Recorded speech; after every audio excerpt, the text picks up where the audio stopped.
Hello' everyone, মই ৰাতিপুৱা উঠি লাল চাহৰ লগত এনেকৈ বিস্কুট খালোঁ আৰু প্ৰদীপে খেলি আছে আমাৰ গুড্ডুৰ লগত। ই নহয় ইমান বদমাচি কৰে।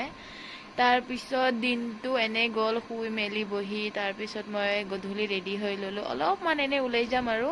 তাৰপিছত আমি আহিছোঁ ম'ম' ঘৰলৈ। আমি ম'ম' খালে ম'ম' ঘৰলৈ আহোঁ আৰু ইয়াতে ইমান বেছি ভিৰ হৈছে, মানুহ বহিবলৈ জেগা নাই। তো আমি বাহিৰত থিয় হৈ মানে অৰ্ডাৰটো কৰিলোঁ।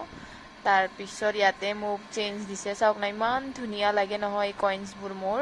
আৰু ইয়াতে মানুহবোৰ ৰখি আছে বাহিৰতে। তাৰপিছত আমি কিবাকৈ চিট পালোঁ আৰু বহি মেলি আমিও ম'ম' খাবলৈ ধৰিলোঁ। আৰু এইটো ডাঙৰ ম'ম'টো যোনটো দেখিছে এইটো কিবা টাইপো বোলে পৰ্কৰ মানে নতুন কিবা আইটেম এটা ওলাইছে, সেইটো ট্ৰাই কৰিলোঁ। তাৰপিছত এনেকৈ ম'ম' খালোঁ। লাষ্টত চুপটো আহিলে আৰু ৰাস্তাবোৰ ইমান বেছিয়ে বেয়া, মানে পানী জমা হয় কি ক'ম আৰু। তাৰপিছত আমি ঘৰলৈ ওলালোঁ। ঘৰত আহি ড্ৰেছ পাতি চেঞ্জ কৰি মোৰ মানে বহুত বেছি ভাগৰ লাগিছে, সেইটো কাৰণে আজিলৈ